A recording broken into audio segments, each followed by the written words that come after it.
What up, YouTube? It's Halloween night. I just got finished watching part of a baseball game. Well, actually, most of it, from the first inning to, I think, the sixth inning now. Chase Utley just got hit by a pitch by Verlander.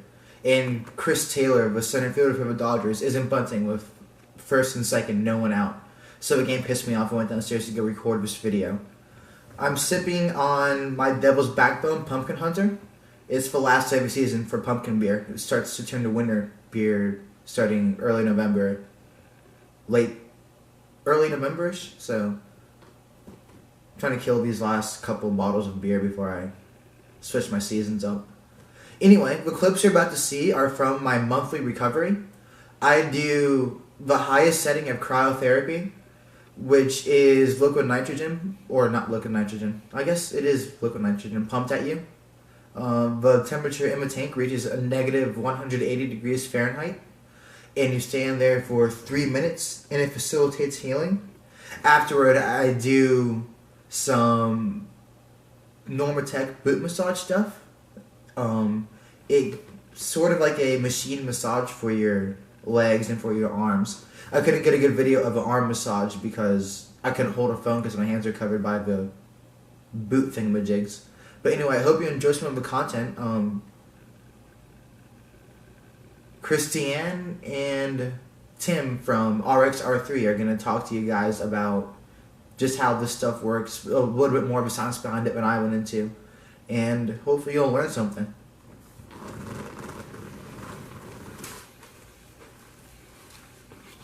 So, whole body cryotherapy is great for pain and inflammation. It cools your body very rapidly. We have 3 levels, which the bottom level, level 3, goes to negative 184 degrees Fahrenheit. And basically all your skin receptors on your body send a signal to your head that says, okay, what's going on? What, am I freezing? And then, sorry, hold on 1 second. You're good. Science at work. Yep. Gotta adjust the pressure a little bit. Okay. And so your body goes into a flight or fight mode saying, okay, what's going on? Am I freezing? It sends all of your blood to your core organs, your vital organs, to keep you going. And then once you step out, your brain does a self-check and it says, okay, what was wrong? What was hurting? What are pain and inflammation? It then sends that newly highly oxygenated blood to those areas to help you heal faster. Sweet. That is cryo in a nutshell.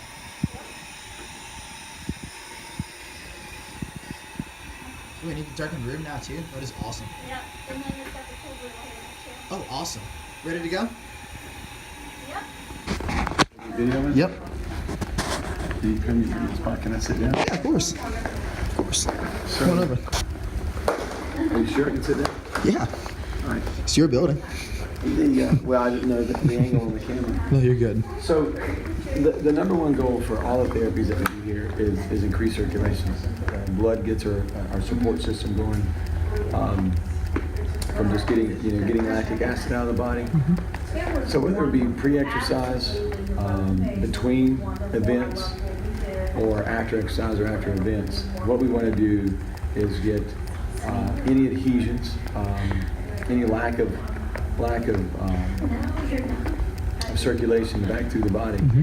But what happens is, like after event, like you were talking about, you were squatting a while ago, right. Muscles are fatigued. Mm-hmm. We use a lot of our muscles to do, when we have a muscle contraction, we're circulating that blood. Well, when the muscles are fatigued, we're not getting as much circulation as we'd like to.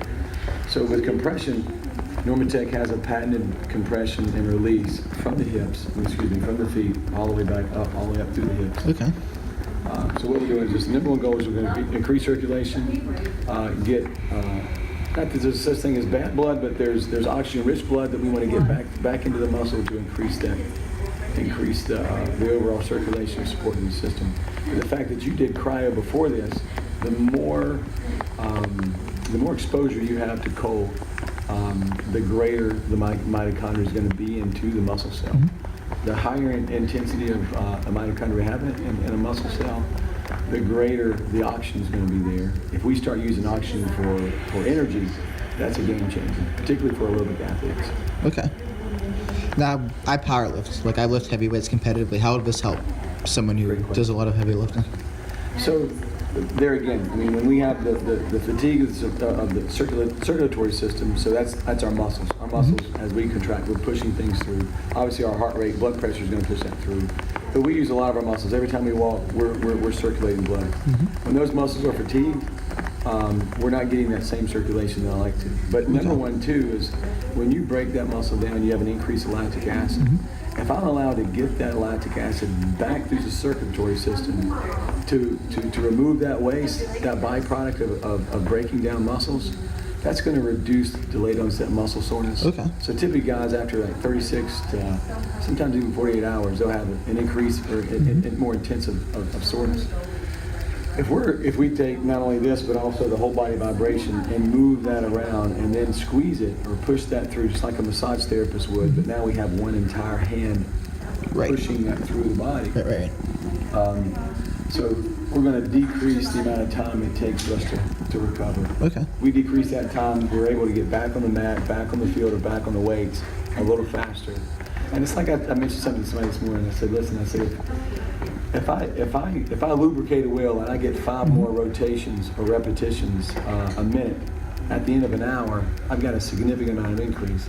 If I'm able to get back to the gym or back at a certain weight or back at an exercise sooner, that's more repetitions. Right. If I'm an athlete or if I'm just a stay-at-home mom that just wants to get back sooner, it's a game changer. Okay. Thank you, Tim. Oh, my pleasure. Thank you. Awesome. When I get out of a booth, I'm going to ask you more about what RxR3 actually does and your mission. Awesome. Thank you. No problem.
Now the bar is even when you're back. Yeah. Before, because the bar popped up and shifted.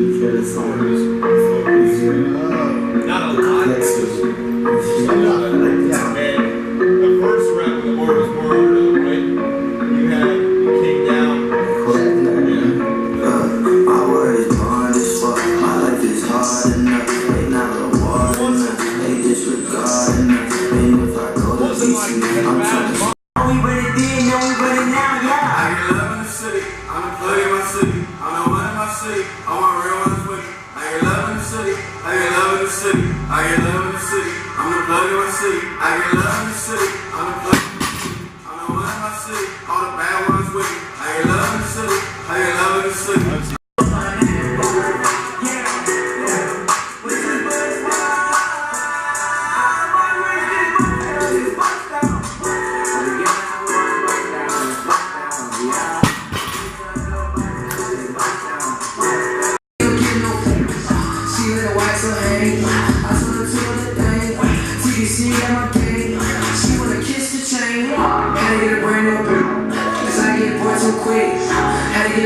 ice. I get bored too quick. Got bored too quick. Life God, lemonade. Just for my brain. Just through your head. I'm from Zones, we still out, but now with the bridge. Nigga, deep in your beam. She on tour with no perfume.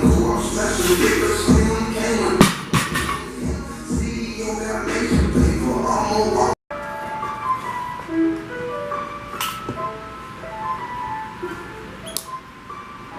There we go. That's better.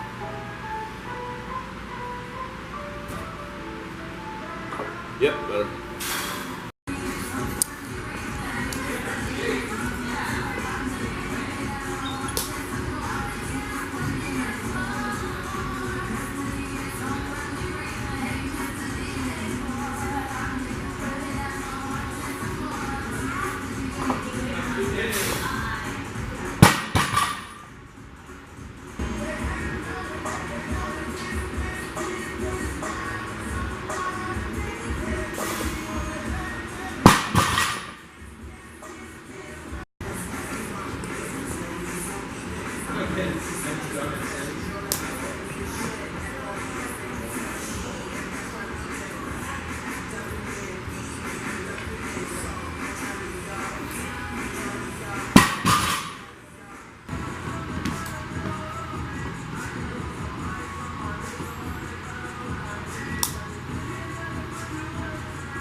Alright, Zach. Yep, last one.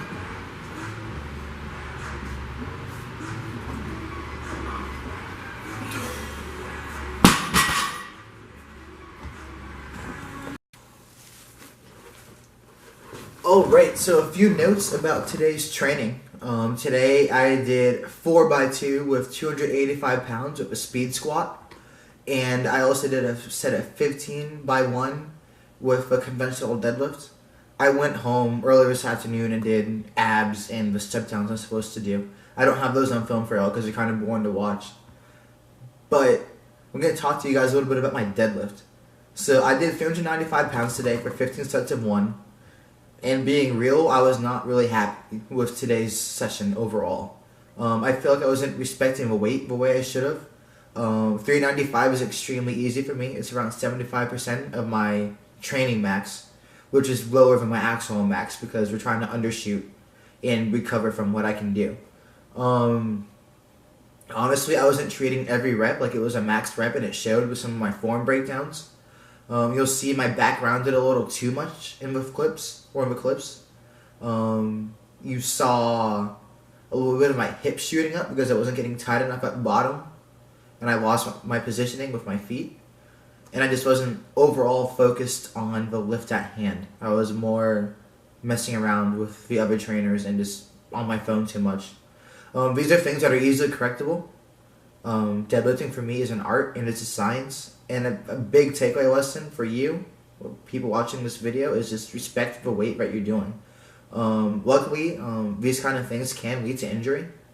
It can lead to your training cycle being unproductive because you weren't doing it correctly. But now that I see it on film, I'm able to make the necessary adjustments. And when I add weight starting next week, hopefully I'll be a lot more disciplined and I will do just better overall. I'm not happy with watching these videos with just what my deadlifting worked. Anyway, I hope you guys like this video. Please subscribe if you haven't already. Let me know what you think in the comment section, and I'll talk to you guys tomorrow. Have a great night. Enjoy the baseball if you're watching it.